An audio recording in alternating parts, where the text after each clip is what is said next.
Welcome to an insightful episode of Leadershipedelics with our special guest, Shauheen Etminan, co-founder at Vicena and Magi Ancestral Supplements.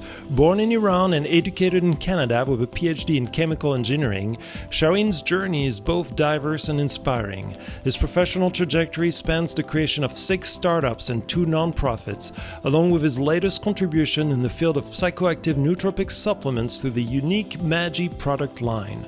Unearth the deeply rooted knowledge of Iran, the art of extracting potent compounds from plants, and how Shauheen applies this in a contemporary context. Gain insight into his meticulous process of creating safe, effective psychoactive supplements and his commitment to integrating breathwork and meditation into a holistic psycho-spiritual elevation approach. Join us on this intriguing expedition into psychedelics, ancient practices, and entrepreneurial ventures as we navigate the captivating narrative of Shauheen Etminan's journey. Enjoy and see you on the other side. Shauheen Etminan, thank you for joining us on Leadershipedelics today. Thanks, Sebastian, for having me. It's nice to be on your podcast. Yeah. Speaking to your audience. Thank you. Well, we've been talking back and forth for, I think, the last, I don't know, it feels like forever, last 2-3 years.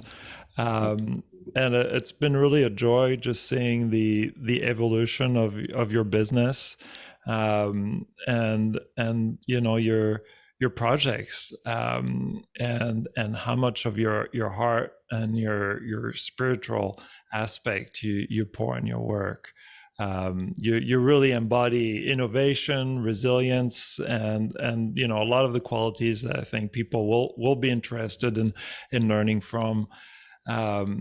And really curious about your journey, starting with your journey, and you know, then talking about your current project. Absolutely, thank you so much for all the kind words. Yeah, I guess this I guess the first time that we touched base was back in 2020, if I'm not wrong. It's almost becoming 3 years. Yeah.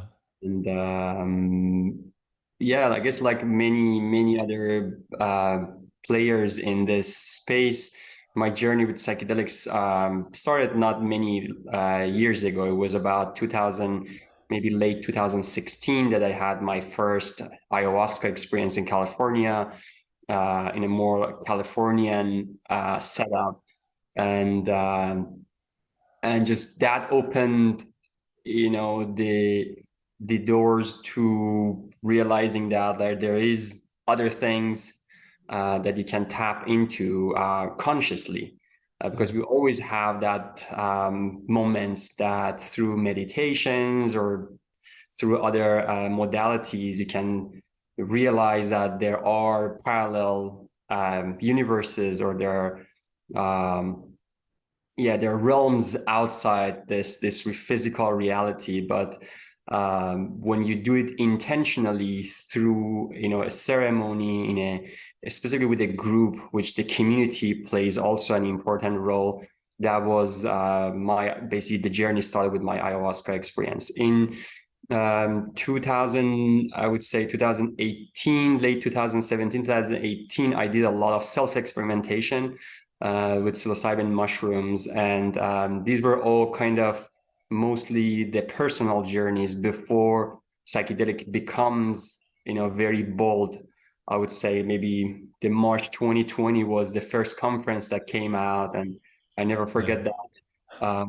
It was like the beginning of COVID, and everybody was the real experiment on social, on Zoom basically, and then it was Zoom and a Slack, you know, and then that Slack group was probably the coolest virtual environment that I had been in a conference with others.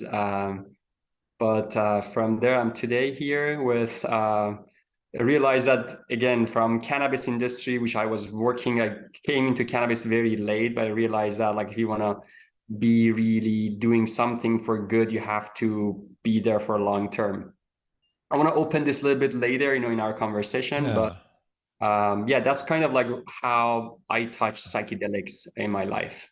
Yeah. But you know, even before that, you know, I was looking at your journey, came from Ireland to Canada, studied, got a PhD in chemical engineering.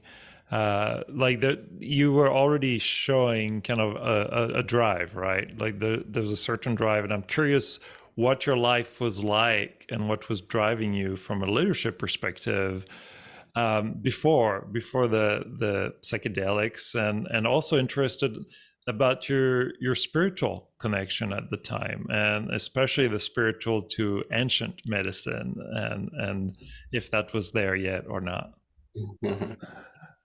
No, ancient medicine was not really part of my journey until very recently that grabbed my attention. But yeah, like I want to just like have this opening here that the pronunciation is Iran, it's not Iran. For many of my Westerners friends, but yeah, I kind of left Iran in late 2003 to do my grad studies basically in Canada. And one of the main reasons for many of these generation of immigrants like me was the fact that the government in Iran and the narrative of the government in Iran is not matching about 95% of the people. Yeah. So, and the only way for people to thrive if they want to have a life that they want to basically play a forward role in shaping it, in shaping their future, is to, unfortunately, to leave the country. Yeah, for me, basically the grad school was the way to come out of Iran, and I came to Canada for doing a master's. I was kind of related very much to energy industry at that point, and I landed in University of Calgary in Canada, and finished a PhD in chemical engineering 2000, late 2012, early 2013, and with that I was always this person who had passion for working with people in an industry that's nothing to do with people. Yeah, that was probably the most challenging part of my life, because living in Calgary is like exactly like Texas. Everything, including art, even is funded by energy and oil and gas. Okay. And yeah, the whole society, the way that it's formed is very different. It's kind of like there is this natural source that's being exploited uh, in a way that not necessarily is the best way. Yeah. And, but at the same time, that's the source for the basically the will for economy for people to live and make a life. And but that was very distant from all my passions. So I think that was kind of like my when I was in my PhD, I received a lot of scholarships, and that was helping me to financially knowing that, okay, let's just go all the way to the end, because I maybe on my second year, I realized that like I don't really think that PhD would help me, even though my PhD was not my PhD was very fundamental physics, which I'm really grateful for that, versus something very applied, let's say, in the industry. But yeah, I guess maybe about like the second year of my PhD, I started having a non-for-profit on the side. And it was not only one. I started non-for-profit first, then I started a charity, then I started, a magazine, in Farsi, which was everything was original, working with original like poets and artists and everything. Yeah, that was kind of like taking a big chunk of my time. But I would say the biggest maybe stimulant for that was a divorce, that I kind of got married very early on in my 20s with my first girlfriend.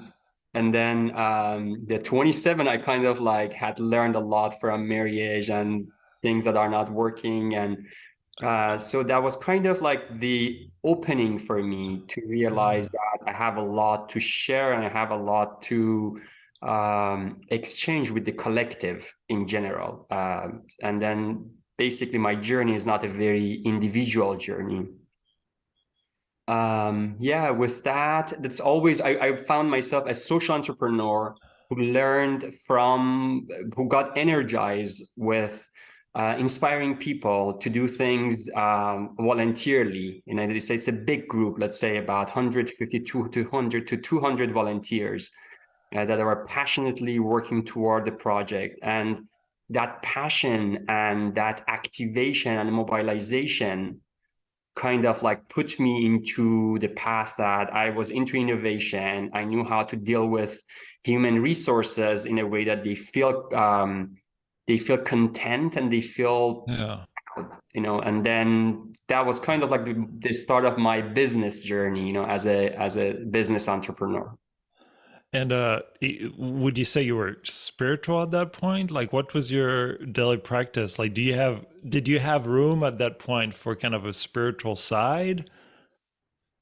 This is a very interesting question. I think probably the opening to my spiritual experimentation was very young. When I was very young, you know, it's kind of, it might be odd for a kid, but I think I was around 8, Wow. that yeah, I had my own rituals, you know, for going to school, like in a way that I was working on my kind of like my confidence, in a way that I was taking this like time for myself to go to a room and then meditate, and then like kind of connecting to something that I thought that was protecting me, to feel that I Yeah. have all the tools to be the best in school, you know, like Yeah. that time. Probably the measures are that simple. It was so funny that I remember that, for example, we had the other kids over, for example, for a party, you know, with the families, and I was leaving the whole kids to go to a room to have that, let's say 10-15 minutes with myself, and then coming back, because I knew that the next Wow. day I'm going to school. I think that was kind of like some signs of like child mysticism, if you call it. Yeah. And Wow. then I guess it came back maybe in my early 20s, maybe around like when I was 18, 19. At that point, I was exposed a lot to Persian literature and mysticism, and learning about, you know, basically other realms. And um yeah, I did a lot of readings and writings at that point. And again, you know, going to grad school and in general secondary school, I was not disconnected, it was always part of me. But I think after my divorce, that was again another. And I think that it's, yeah, I've seen that probably in every decades of my life that has come out and has created who I am today. Yeah. I love it. And you mentioned other realms. I'm really curious. Like, so with where you're at now, what is your perspective on the world and the other realms? The other realms. Well, I think we are living in a full life of distraction, and and yeah, I guess if we can be fully present, to have the attention fully in the moment, we totally experience a very different life. We experience a life of receiving versus a life of gaining. So Mm. everything comes to you versus you go after it, including information and knowledge and wisdom and intuition. So it's all about, I think we got at some point, and it's exactly like this cycles that I mentioned, you know, Yeah. about my own journey, that I guess because of this mismatch between people, we always dealing with distractions. But let's say when we do group meditation or we do anything intentional together, that's our chance at a moment to bring the attention, which the attention is a simple, you know, word being overused. I think attention is like basically collecting everything that you can explain about your being, let's say, which are contained with different fields around you, including the field of thoughts, and having that intentionally present somewhere, including on yourself or maybe with a group that you want to be with. That's where the doors to unknown opens to you, and that's where the flow, exactly like any other transport phenomenon, you get into a field and then you have potential difference, and then the flow comes toward you. It's interesting. My whole PhD was about transport phenomenon, and transport phenomenon is it's an understanding about how things, are in the universe, like in the physical universe. Let's say from energy to mass to velocity to electromagnetic to anything that can create a field. Along the field there is a flow. So, and I guess thoughts is the same. We use the language of energy. We feel this energy, we feel that energy, but to me it's more like the thoughts. It's kind of like when you're potentiated and you're contained in that field intentionally, then you absorb and you are being exposed to that flow of thoughts. That the flow of thoughts is a flow of consciousness that you can process even without having information. And this is kind of like, it's been studied and practiced for many years, for millennia, by the mystics. We just have forgotten it mostly. Yeah. Yeah. I love where this is going. And so that was your perspective even before you're working with psychedelics. Yeah, I would say psychedelics never really changed my life. Psychedelics was just a confirmation that that exists, that accessible. Psychedelics is more like, okay, this is accessible when you want, but it's always accessible. It's always accessible through other practices, but you get that catalyst to access it and then make something out of it. So that is and it depends on what type of psychedelic it is, right? And then that's which channel you want to connect to. Yeah. So in your first ayahuasca experience, because of your foundation and your understanding of the world and the realms and how we can access them with intention and making space for them, how did that were you surprised? You got confirmation, or like were you able to go deeper? Maybe did you feel like you had the tools to work with the plant medicine? Well, I guess it's all about, to me, it's all about it's definitely about intention and setting, and settings are done. But I think to me also dose is the most important part. So if you're not even ready, and if not even, you don't have that intention, and you're in a very even wrong setting, still if the dose is right, you're gonna get the lesson that you desire. So I think with I've never done anything crazy with psychedelics. I've never done 5 grams. Like I have 4.5 grams of mushrooms, but never done the 5, which Prince McKenna recommends. But I think to me it's just that, like that opening of the door is more important than just being exposed to the light, and then not being able to really figure things out of it. So I guess my first ayahuasca experience, it was in a Californian setting, very feminine, it was very nice. And to me, I guess the highlights was the fact that I saw that I died and I was decomposed. And on that, on that experience, it was very scientific for me. I'm not sure, like maybe just science is a tool that I have. I don't really associate myself to be a really scientist. I'm a scientist, but I'm also other things too. But I could see that, let's say, this whole journey, to the beginning of time, and even the love making between molecules of hydrogen and oxygen that like created, let's say, the whole organic matter, and then created what let's say went through the evolution. I had these journeys, which was very interesting. Like I had this realization, which is, I think, to me, is all about how much you think, how much you process. Like how much we understand is how much we think and process. So under psychedelics, we just, specifically under tryptamines, we just have this flush of thoughts that are faster, that are more connected, interconnected, and that is how we process more.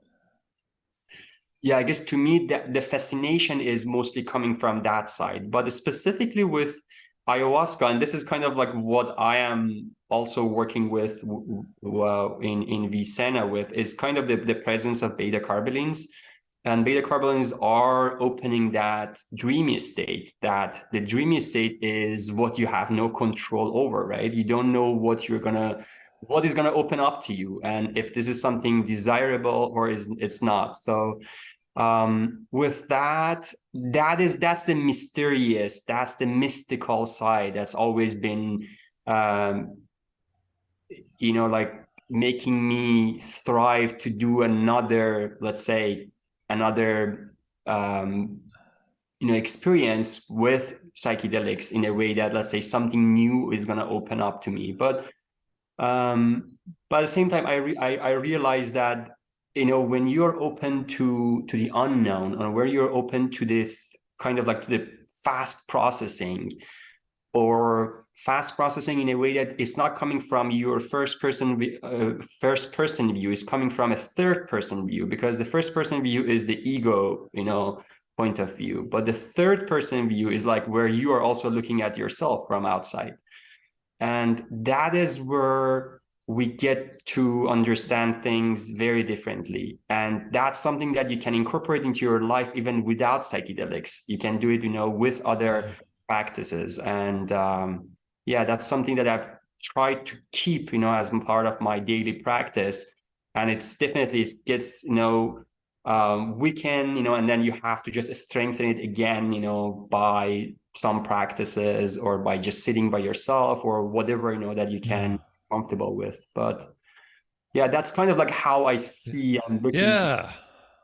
No, that's beautiful. And one thing that struck me when we first met is, and then you touched on that today, is your interest in history, and Persian history, and ancient practices. And yeah, I'd love it if you could share kind of your journey on how that led to Vicena. Absolutely. And Maggie, you say Maggie, not Maggie, right? Magi. Okay. And Magi. And we can talk more about that, because I have tried I've tried your mood booster, and I've tried the other one in many different ways, and I can't wait to talk about that. Absolutely, yes.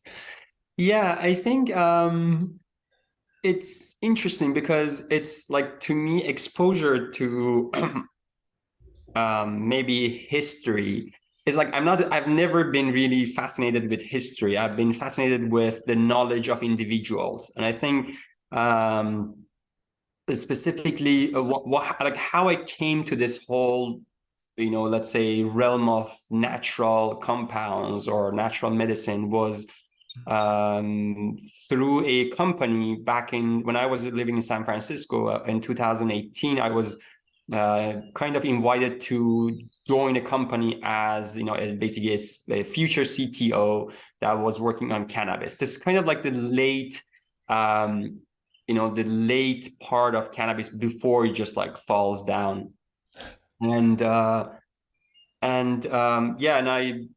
my expertise was around basically just chemical processes, and with that I got into extraction technology. And I left that company very early, like maybe after about 4 or 5 months, and moved back to Canada, and I started building an extraction system for cannabis industry. I kind of built my first one, just immediately sold it, and right after that COVID hit. And so basically the 2020 for me was experimentation around working with alkaloids, and basically just I moved on from cannabis to other plants.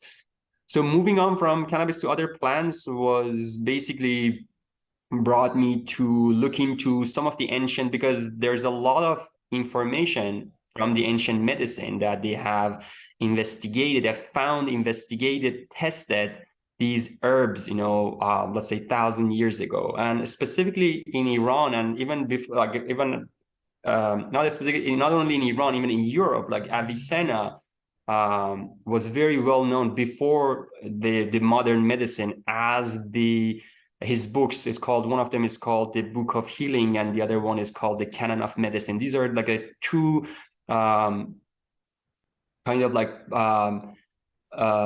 very important book in Europe in the medicine before the modern medicine comes. And yeah, I remember that at that time I had traveled to visit my mom in Iran. I just like thought, okay, let me just like figure who he was really, like. And then I traveled to Hamadan, and like he's this like crazy. You just read about him. The amount of work that he's done is crazy. You can't believe that like somebody in one lifetime can have like achieved like such a thing, that like you go through. And this is just like one of the book that he has gone through about 400 herbs.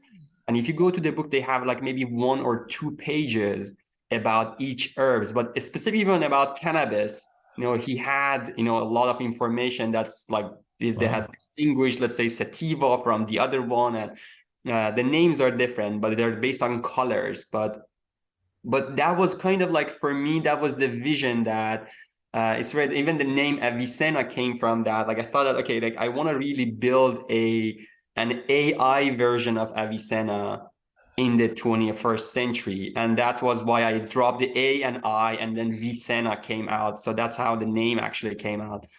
And then, yeah, I guess, and then the rest of the journey was I worked a little bit on cannabis. Cannabis is one of the simplest plants to be extracted, because the active compounds are outside on the leaves. You just basically wash it out. But when it goes to other plants, specifically the alkaloids that are smaller molecule, you have to really like penetrate into the body of the plants, and then free those from the matrices of the plant, and then select the one that you want to take out. And that was how I actually worked around psilocybin mushrooms, and then like a few other plants. And yeah, there was always this books that I was looking back into, okay, what they did, like 1,000 years ago. But in general, what we did, with Magi and the extraction about this span that was coming actually from the ancient time of Iran, it was actually, the inspiration came from looking into ethnopharmacology, and mostly, being inspired by Dennis McKenna. And that was how I actually dug into many of the ancient texts to just see, okay, what was this, what was that? And these are very recent. It's about maybe about 2.5 years. But but just like one opened the other one, the other opened the other. I kind of like feel that I am on a journey that goes through me. It's not like I am like I know that what I'm doing, like I just like things are being exposed, and I'm happy to share that with the world. No, this is great. It's all about, no, I like the distinction of ancient knowledge versus history that you call out. Where do you find all those texts? I mean, like, I'm curious, like part of me is picturing you traveling to Iran, and, like going to like old libraries and dusting off like original editions of the text, and then studying that carefully. It's like eureka. But it's probably less romantic than that. So this is much less more. Well, like anything about ancient time in this current, like Iran is a very complex country that is misunderstood even by its own people. Like it's not only by the Westerners or like by other people around the world, but none of these, it's very difficult to find any of these in Iran. Like it's mostly, the reason is because the religion has changed in Iran. There's been a disconnection about, let's say 1,400 years ago from the most of the ancient knowledge that was before Islam in Iran. And that was like, there was this whole very mystical philosophy, the Zoroastrian philosophy like kind of like that age to around like 3,500 years back in Iran, that from that community, there is only about, they are saying it's about only about 200,000 people left in the world. And these 200,000 people, they're all mostly like very religious. They are not really connected to the philosophy or to the many of these mystical like little things.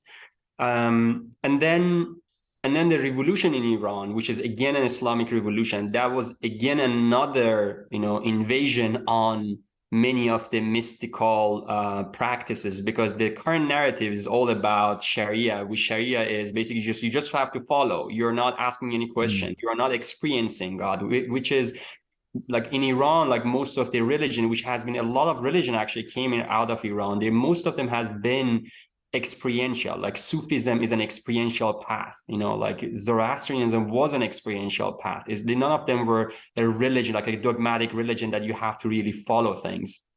But the revolution in Iran and the Shah before Iran, I think when he was rich, maybe in that like last 10 years of his time, like he actually funded a lot of scholars in the West to dig into many of these ancient texts. And these are like on different language. They're French, they're Italian language. Many of them, they don't even exist in English. And many of them, they don't even exist in Farsi, you know, for us to be able to process. So yeah, I don't really think that, I'm sure that there is going to be a lot of information in Iran, but it's not, everything is very obscured. Nobody talks about these because these are like the religion minorities that are not able to express themselves freely, unfortunately. And yeah, I guess I was actually, I guess what I've worked on today and what I have access to is actually the work of most of the Westerner scholars that I'm indebted to that, who actually brought this knowledge. They documented that, and it exists, you know, in some levels for me to be able to process and access to. Well, that's still a very interesting journey. I mean, like the history of the history of how the knowledge could transfer. I think it's like, you know, really amazing that it survived through all the revolutions and changes in power and so forth. What are some of the things you picked up, like for you really stood out, that like rituals, or you know, like that also led to digging deeper in certain substances? And you know, I'm kind of leading the way to talking about your current products. Yeah, one of the things that was very interesting was that there has always been a substance on the side. It's not that like in any of them, if any of the, let's say if I part like kind of, there is this before Islam, you know, which I think it is the identity of Iranians. They are not really Muslim. They're not Muslim. There are Zoroastrian Muslims, and it's kind of, it's very crazy because there's a lot of, when you carry I think it's like kind of like a collective mind, when you carry something that long, that let's say you celebrate Nowruz, or you celebrate, or most of our national celebrations, there are all Zoroastrian celebrations, even though let's say the country is now, even before this revolution, it was an Islamic revolution, it was a Shia Islamic revolution. But so both on before Islam, like during the Zoroastrians, and after Islam, there has been substances being used by mystics. So in most of the cases, they have been only within elites. It's never been like ayahuasca that everybody was exposed to, you know, or let's say the community members, you know, were exposed to. Even ayahuasca, I've heard that there were only, let's say, the shaman originally who was taking it and then was opening these channels to the other mediums. But specifically about Zoroastrians, the Zoroastrians' holy book is called Gatha or Avesta.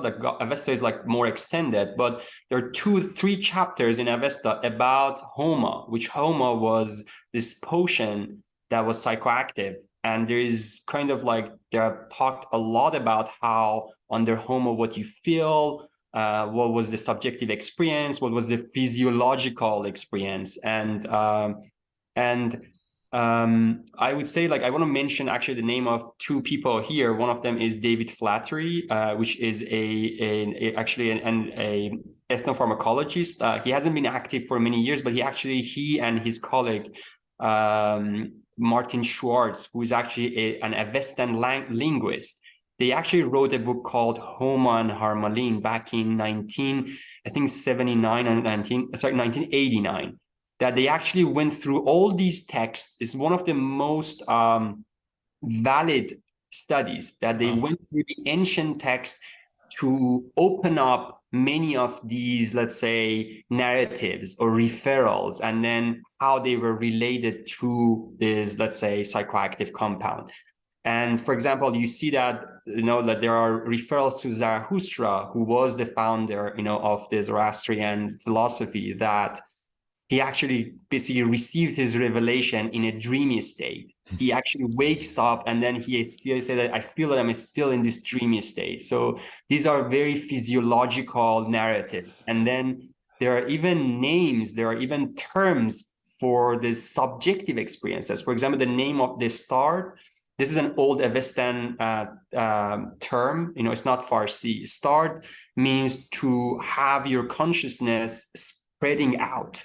It's exactly like how you meditate on a very deep meditation. Yeah. That's why actually we chose that. It's very interesting. Like there are names, there are words that they explain a subjective experience, and so they knew exactly.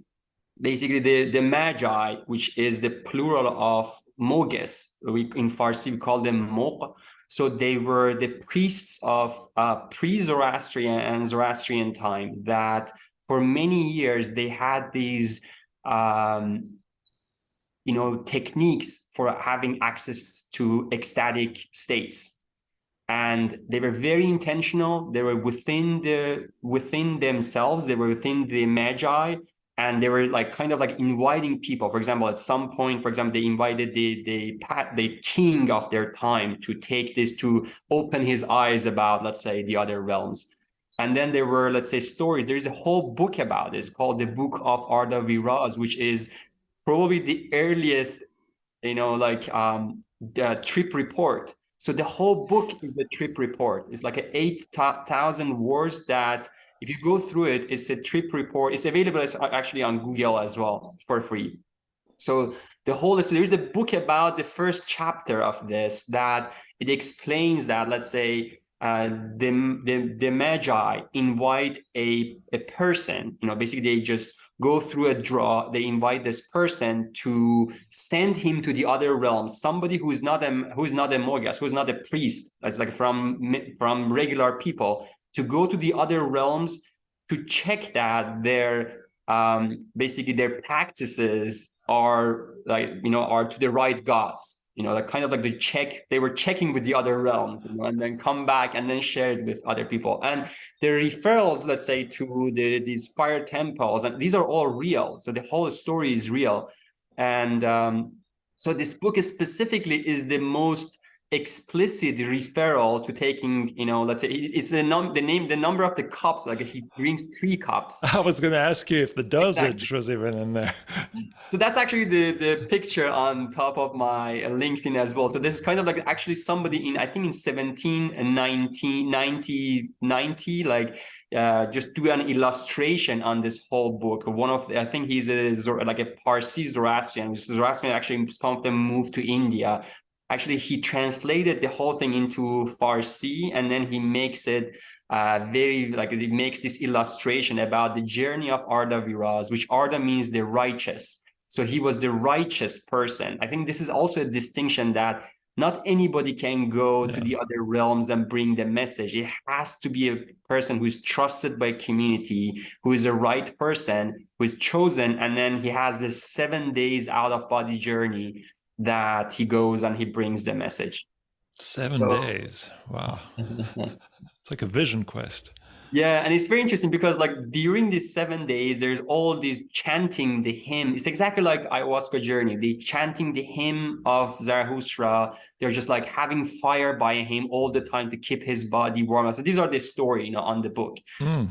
And so you see that like it's about like the same time. This is about, let's say, I think this is not very ancient. This I think about maybe the 300 AD, this is during the Sassanid time. And but they were still like participating on these. And then the whole thing is forgotten. Like if you even talk to Zoroastrians today, none of them, like I've actually like reached out to at least maybe 4 or 5 Zoroastrian priests in Iran, in India, in Sweden, just to ask Yeah. about these psychoactive compounds. And like the answer is very interesting. All of them say, I don't think I can help you with this. Uh, that's interesting. It's like I just want to add something, Seb. Like, and then after Islam, then during the Sufi time, I think most the substance changes, because the botanical identity of Homa, was never mentioned at that time what it was, because it was different things. But I think after Islam, and then mostly during the flourishing of the Sufi time, which was a lot of poetry and a lot of philosophy, hashish and cannabis was, what they were allowing and helping like these mystics to, let's say, to go deeper. wow. And yeah, it's almost like, the people you reached out to. I would think you'd be part of a community of experts through the world who, who exchange the stories and that knowledge, and you reach out to people who you would think have some of that knowledge and can help you. And it's almost like that there was like multiple war on drugs, or like things that have kind of erased history. And I mean, it happened here in the US too, with the war on drug, and erasing some of that history, and us, like wanting to distance ourselves from the substances. Yeah. I'm curious, like, so when you were researching all this, how did you go from there to formulating your supplements? And like, I'm sure it's a fascinating journey. You didn't go just like, yeah, it's all written in here, let's just throw it in there, and oh, it works. That's wonderful. Yeah. Well, this is as you said, it's a journey. Like it went from one thing to the other thing. So there's 2 scholars so the Homa, it was a potion. And even Homa has different referrals. For example, there is in one story, like they called Homa like Mang, or they called Mang of Vishtas, which is Vishtas was the name of the king. So even at that time, it was not like ayahuasca that they add different additives. It was not only one thing, it was based on the situation. I think the magi or the priests, they were offering different psychoactives, for that context. And I'm sure that like your listeners, if they have heard about Homa, they've also heard about Soma. Soma and Homa, they were the same thing within the, let's say the Aryan or Iranian, before they separate into becoming, basically landing in the land of India and the land of Iran. And then only the pronunciation is different. It's exactly like Hindu and Sindhu, like they are the same differentiation. But I can say that like for example, there's a book by about Soma, by Robert Gordon Wasson, that he believes that Soma is Amanita muscaria mushroom, and there's a lot of critics about that. But the whole point is that there was not like Soma Homa was not a plant.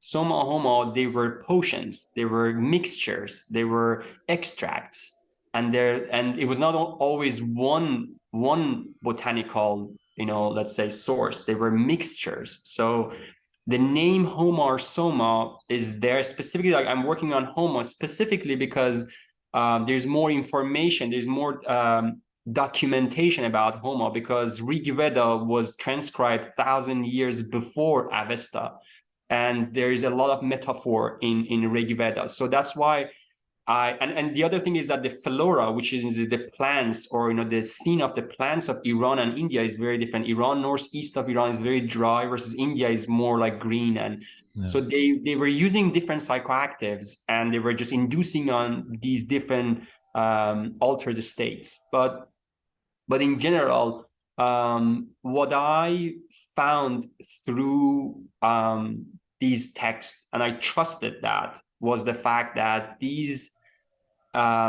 everything about these referrals are something around falling asleep, or it's in a sleepy state, it's in a dream-like state.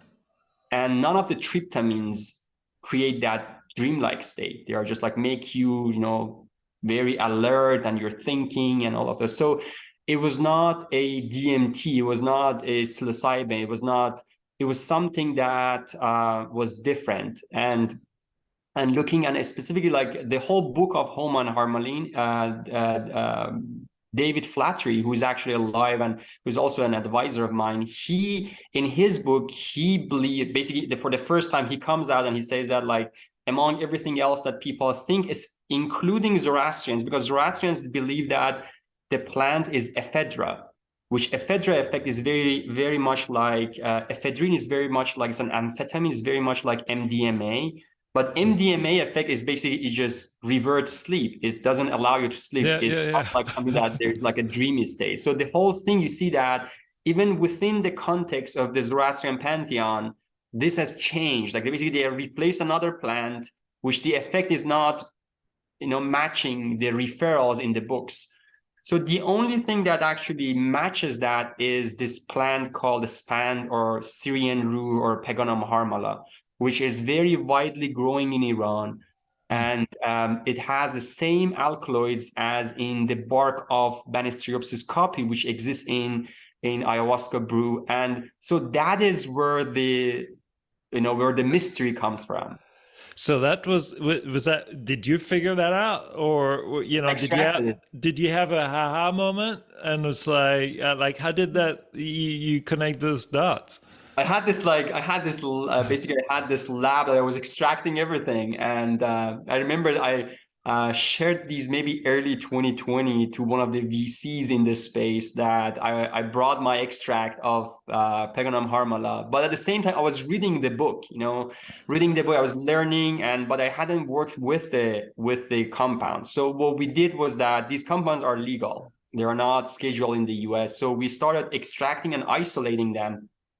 And then basically in 2021, I think this was maybe the year after we talked for the first time, we pivoted to drug discovery with natural compounds. And that was the year that we did a lot of clinical studies, and including us as guinea pigs, this is a very extensive study. This is like, it's not like a clinical study that you come up with a formulation. This is like an experimental design with 27 points of dose and compound, like say different combination of dose and compounds. And we went through all of those, and we collected a lot of biomarkers, including brainwave, heart rate, sleep pattern. Sleep pattern was the most, enlightening piece of information about like how it affects sleep.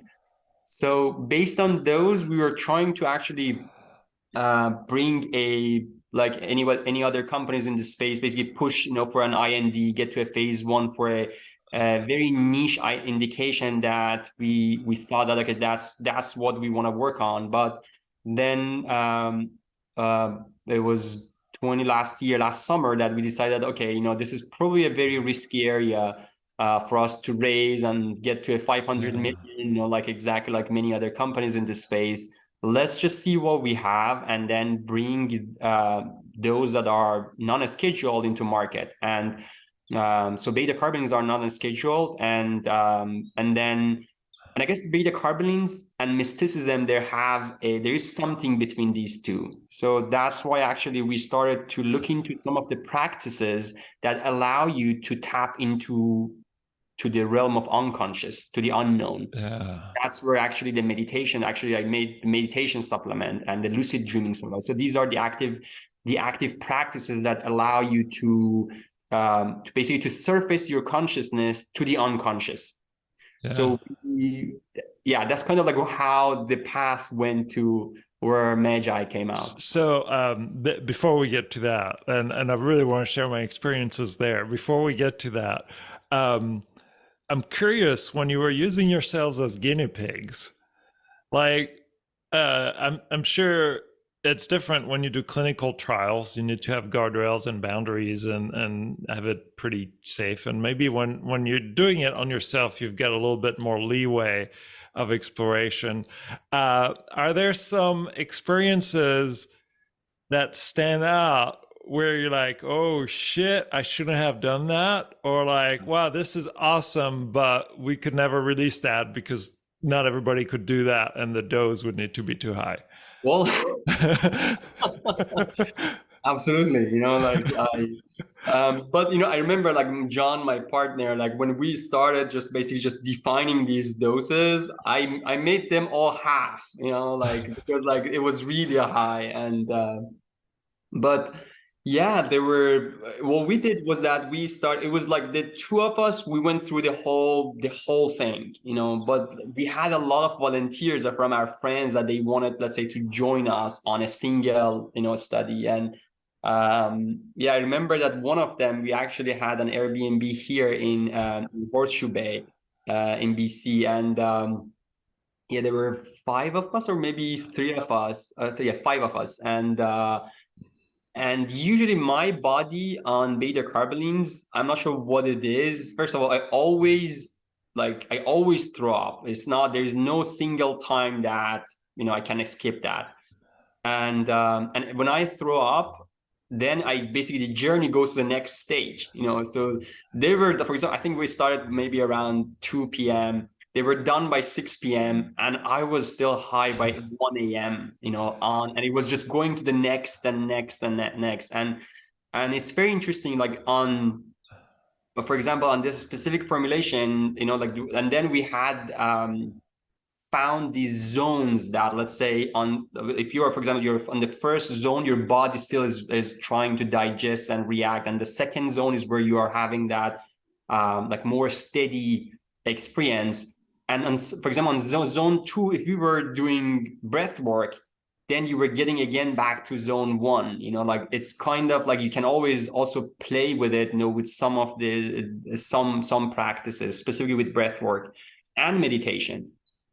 But yeah, I remember that specific journey. I think I even had an encounter with another being. That was probably the craziest experience that I had. And so those are like really higher I doses. was And gonna say. yeah, and then we kind of like, we knew about like a lower dose. We also we started with the lower doses, and then we went higher. And then for each of them, we had like this trip report about how we felt, what we saw. It's a little bit difficult, but I'm happy that my co-founder and I think we are doing very different things. Like he's very alert and he's able to sense and measure when he's on trip. And I'm that person that I really like let it go, to be able, because when you are witnessing yourself, when you're a third person, then you're not really going, I don't think that you're really going through the whole process. But when you're just like letting it go, then that's the difference. But then you have to remember to be able to document what was happening. But anyway, it was very difficult because I guess for about maybe 6-7 months that we were working really hard to raise and to just have all these elements of going in front of investors and everything. Let's say we were working like 6 days a week, and on Sunday morning we were doing the experiment. So every Sunday. So but at the same time, like you get to this zone that like, you feel like you're a little bit, above the earth.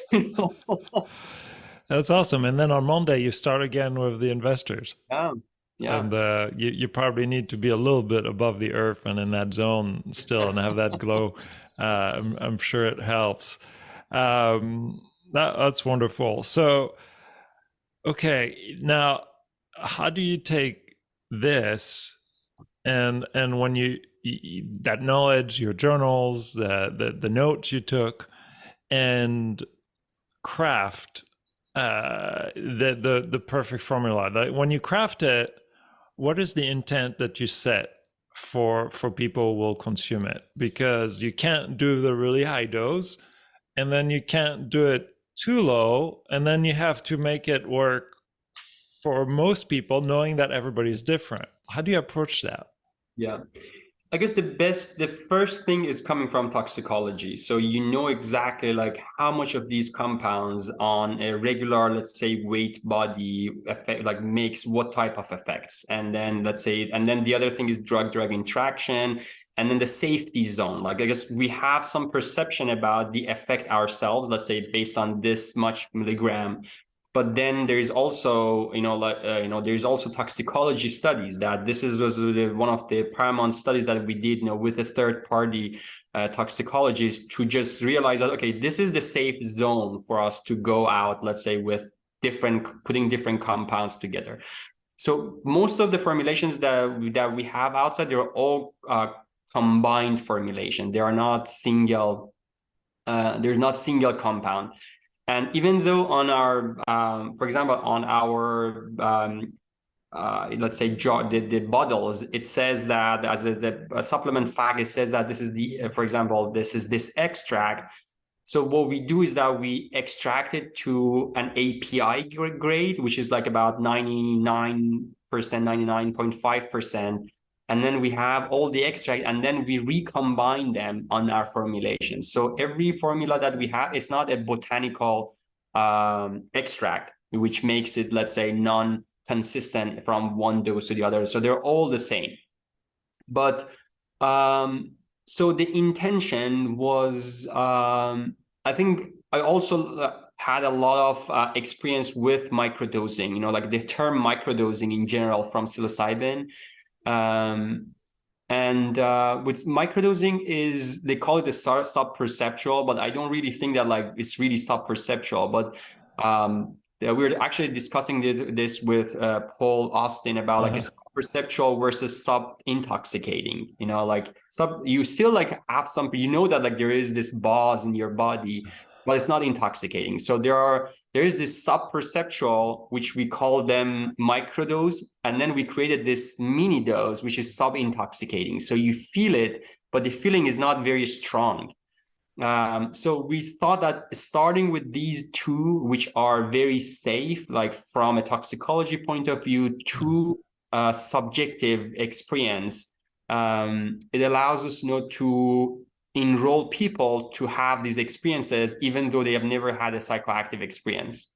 Because one of them is actually like you go to bed, which is like the lucid dreaming. So the lucid dreaming, you are lying down, you're in your dream. Basically, you are very awake in your dream. And then the other one, which is our meditation supplement, I think the idea mostly came from the fact that our baseline to study most of our brain waves, heart rate, everything was meditation mode. So because you have to be able to compare your data to a baseline data. And many of the, I would say mystical practices, many of it's meditation, it's chanting, it's zikr, it's whirling, it's anything that you mentioned like that, what's happening to your brain wave. Like it's kind of like there's this elevation on your alpha and gamma together. It's only gamma.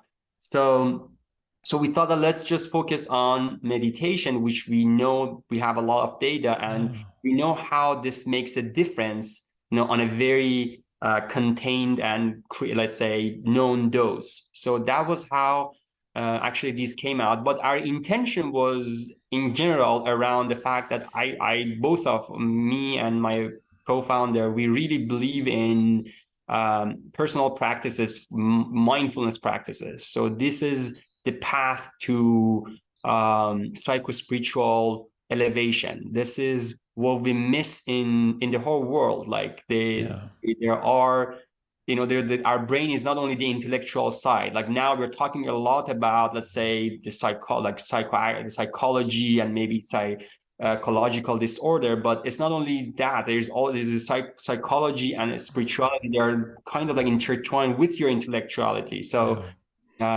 yeah, I guess the product is actually for a holistic elevation. So on every level. I love that. I love That that. is. And you're touching, I was looking at the bottle, the little writing you have on the back. It's the start meditation, I believe, one. And I like that you bring up rituals in there, because that's a big deal. I think, a lot of people's like, oh, just take a substance and do whatever. But like doing it with a ritual, that's the whole set and setting makes a huge difference.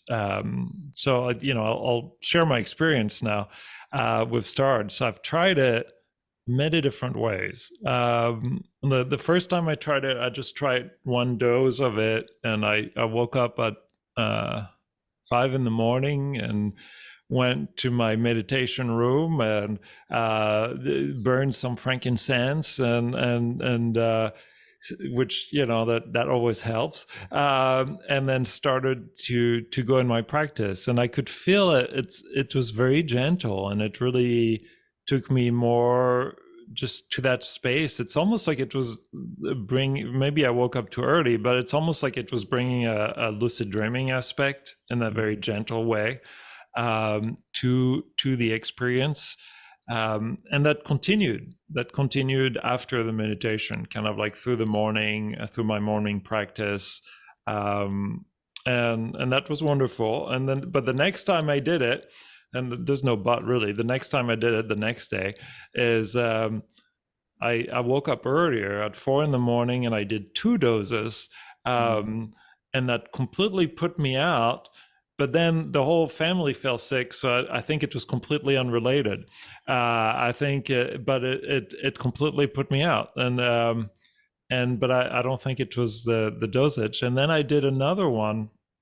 Actually, recently I thought, I was like, oh, I'm going to try in the middle of the night. I'm going to wake up, and it was like 2 in the morning, like 1 or 2 in the morning, because I've got a friend who microdoses with ayahuasca this way.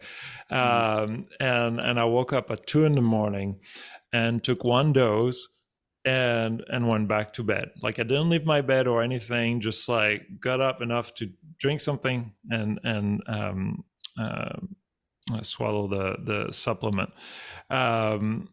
And it was amazing. I mean, I usually have lucid dreams, but like these were like lucid, super lucid. Oh, and then another thing I did on the first one is I went to do an inversion on the inversion table after I got it, which was wonderful. When I came back up, everything was moving around on the ceiling, which doesn't usually happen when I do an inversion. And the last experiment I did with it was before going to bed, so like before a full night, where I took that, and I had plenty of lucid dreams through the night, which was just wonderful.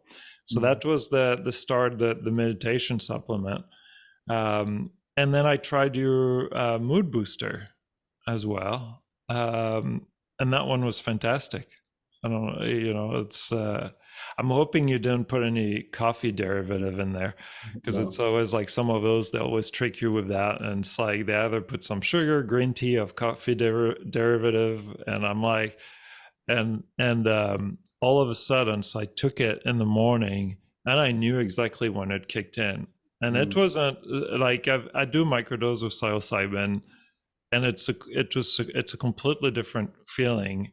This is a very clean mood boost, and it wasn't like over energy, too much energy. It was just the right amount. So the mood booster, I feel like you really nailed that. I mean, both of them, they're fantastic, but the mood booster was like nice and clean. And yeah, so Glad to hear all these. These are like at this point we are receiving a lot of trip reports and feedback, and these are very amazing. It's nice to hear these authentic sharings about these experiences. I think you have the macrodose too. I would love to hear when you sit with that. it's always, for me, it's always making the time and aligning the stars, because I want to be very intentional about it. And I do have the macrodose, and I'm just waiting for the right time to try that. There's always a little bit. It's interesting. There's always a little bit of anxiety that I have whenever I'm going to put something in my body from my experiences. Right, working with plant medicine. Sometimes they can be challenging. Sometimes they can be kind of like, hey, you have to face this, you have to face that. So I want to be ready when I'm going to take the bull by the horns, potentially. Yeah. Well, I think the distinction about the beta carbolines, and I am also like working on an article about this. I think beta carbolines are kind of like known mostly as, monoamine oxidase inhibitors. Like whoever you talk to, they say, oh, they are MAOIs. And there's so much fascination about DMT, and tryptamines in the psychedelic space. But I see that kind of like the attention turns toward beta carbolines, because even in ayahuasca, I was very lucky to went to Amazon like late in April, and just basically just getting involved with the indigenous people to make ayahuasca for the same brew that we drank that night. And there are always this question that how these indigenous people found this, root of the bark and the leaves, and then how these two, like made this. But when you're there, you understand that it's not like that. It was the bark. It's the bark. The bark is the thing, like they had the bark, they extracted it, they just hammered the bark, and then they add other things to it. They add this additives, they add the other additives. One of the additives was chacruna leaves. And then probably that was the one that became famous, but there are also other tribes in Peru or in Brazil that they add other things. For example, with Santa Daime, they just add the leaves. So we were just like basically adding the kind of like this leaves, the very thin layers of the bark when you're just hammering it, because that's going to extend the surface area to extraction. And then they put the leaves on top, and then there's another layer of the bark. But the whole fascination is about the bark and about the beta carbolines. So beta carbolines are not only monoamine oxidase inhibitors, they are actually, our research has shown that they are actually binding to another group of receptors called imidazolin receptors, that the imidazolin receptors there are very limited studies on this topic. They're very understudied, but what they do is that they induce this hypnotic state. So the hypnotic state is what puts you in that dreamlike state. And what is interesting about the dreamlike state is where our conscious mind gets in direct touch with the unconscious. So that is why ayahuasca experience is different from DMT experience. That's why, anything that adds this into, it's not like it potentiates my DMT experience. It's a beta carboline experience that DMT potentiate that experience. That's how I'm actually processing it. And I'm not sure if you saw that or not, but I guess last week there was a paper coming out about the unraveling of an Egyptian potion from the remainder of a cup, like an ancient cup. Oh, yeah. Yeah, so that also included beta carbolines. So if you look into Egypt now, Egypt, Iran, and Mesoamerica, what is the denominator is beta carbolines, and they are all this mystical brews. So they were taking these brews to have access to the realm of after death, to the realm of unconscious. And it's in Iran, there was no DMT source. In this potion, there was no DMT source. It's all about what the beta carbolines actually do and allow you to access to. And I'm sure there's going to be like more studies. We are very excited to work toward that too. But in general, I think there is this, it's intertwined with an understanding of the unknown. Let's say, specifically like in America, and I remember I got this course in Silicon Valley, like heart of Silicon Valley, about the hero's journey. There's a temple, how you jump from the known to the unknown. So we are, like sometimes in life you choose to do that. You choose to take a leap of faith, and then you're exposed to the unknown. But this is really like intentionally going to open yourself to the unknown. I guess we need this practice more and more, because that reminds us that we have the control of the very minimum part of our lives. Just there's so much unknown that we're just like, we're not even conscious about them. We don't know what is out there. And this was part of the mystical practices in many religions and many traditions around the world. I think our egos got too confident that we think that we are on top of our even DMT experience. Yeah. Have you thought about maybe using those substances in like higher doses and like ceremonial settings, and having a more optimized set and settings for people to really take advantage of them? Yeah.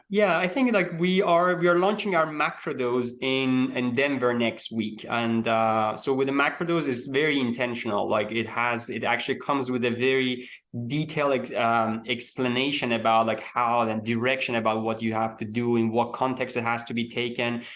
I would say like it's always good to these practices to be, let's say, done, especially for those people who have experience with psychoactives, to be done in their own, solitude, in a way that they know what it comes out.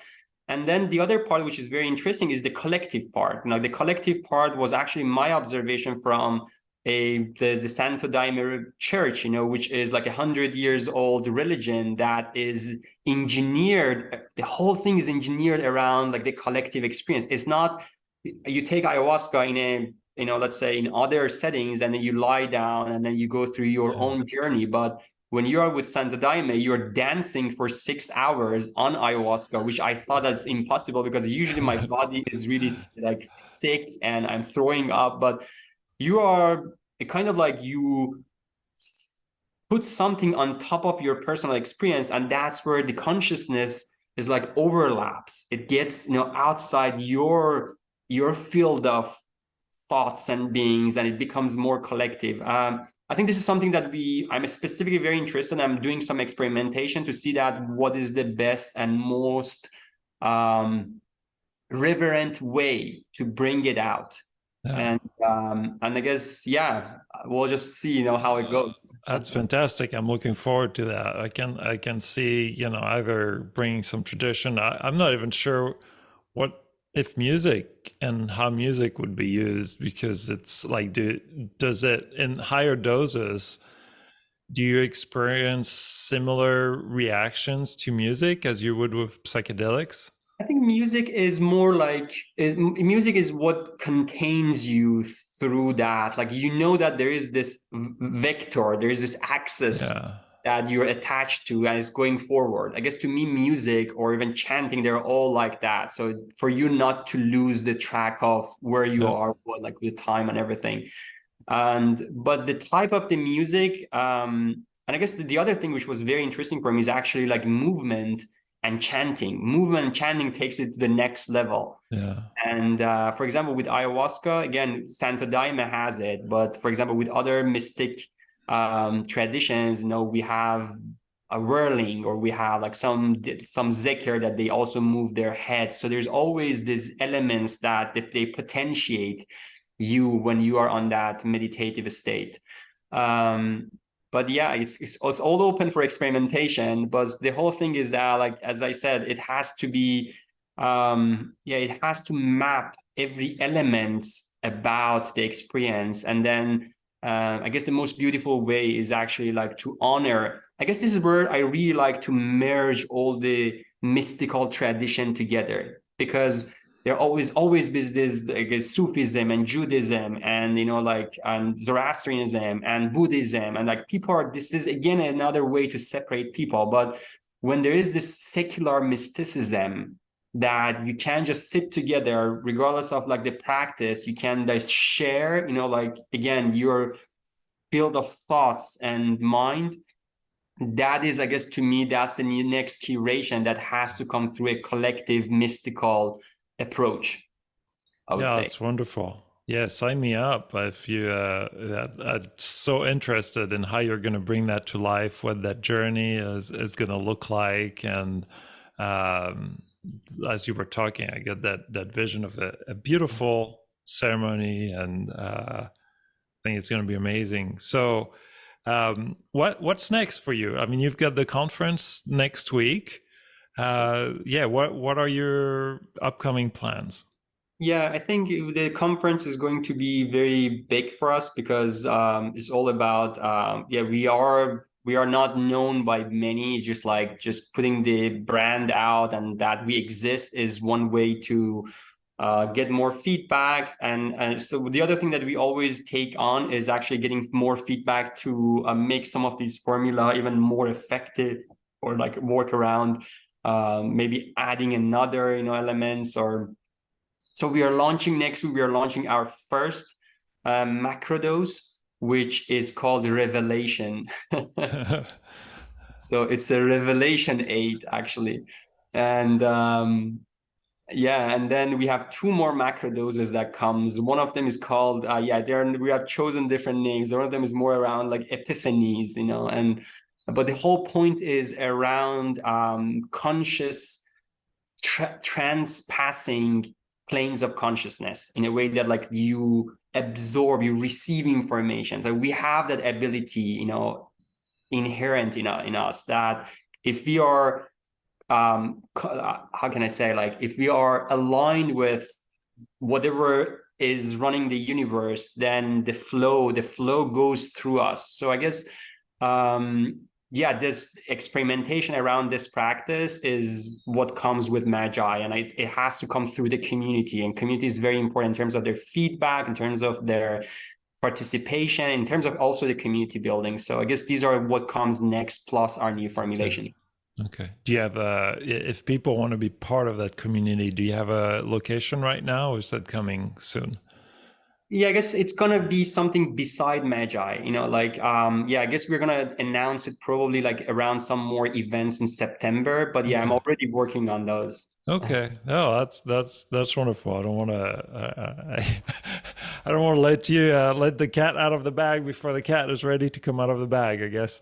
That's great. I'm looking forward to that. For people who are interested in macrodose, what recommendation, like if you had three recommendations to make to them on proper use of the macrodose, and also what they could expect? So I think our in terms of ordering, I think it would become available on our website starting with the conference day. I think it's 21st, and or maybe after the conference. We yeah, we are gonna have those available in the conference if they are coming to Denver. The booth number is 726. Probably this is gonna coming after this episode comes after the conference, but that's gonna be available. But in terms of expectation, so we asked them not to to fast if they can, about like 12 hours before taking the dose. How many hours? 12 hours.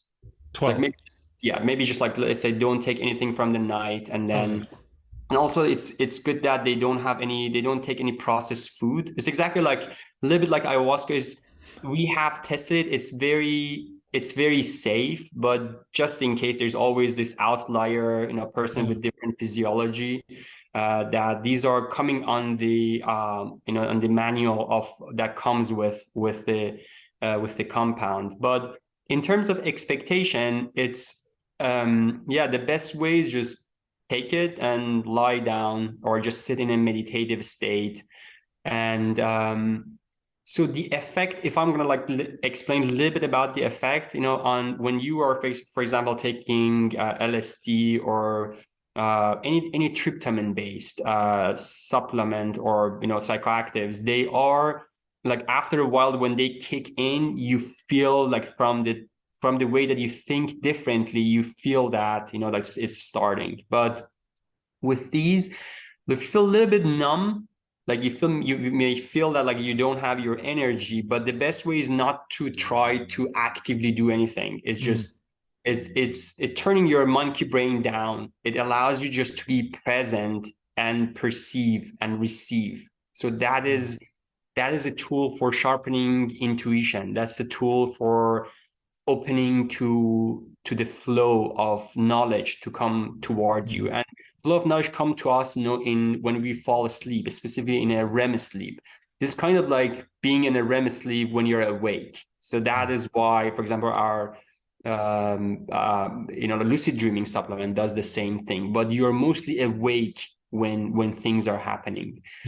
So they are not as sexy as tryptamines, but they're very deep.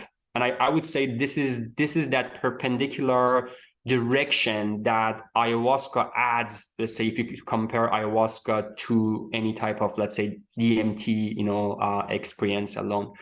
We recommend that like they don't mix our macrodose with any other supplements. And specifically, there have been people are doing crazy things. They are mixing. There was, I guess, a report of a death of somebody who had mixed 5-MeO with beta-carbolines. So these are 5-MeO. It's still it's very dangerous. Like just mixing it with something that potentiates it. It's just it's a irresponsible move. So the intention is for us to sit still. It's like an extension of meditation. Somebody who took this was telling me that this was like getting directly to the day 7 of a Vipassana meditation. So look at it as that, as a mindfulness experience that is, it's like a catalyst for you to open up to whatever is out there that we don't know about. That's great. How much time should they allocate for that experience? I think I've seen people going from 3 hours all the way to about maybe 5-6 hours. Okay. Great. Well, I'm excited to try when I align the stars, and I will share my experience with you and share it with the community here.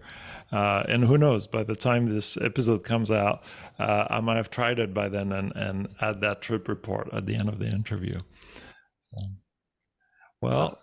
Where can people, what's your website, and where can people learn more about you? And if they're going, by the time this comes out, the conference will be past. So I'm sure it will be a success, and this could come out around September.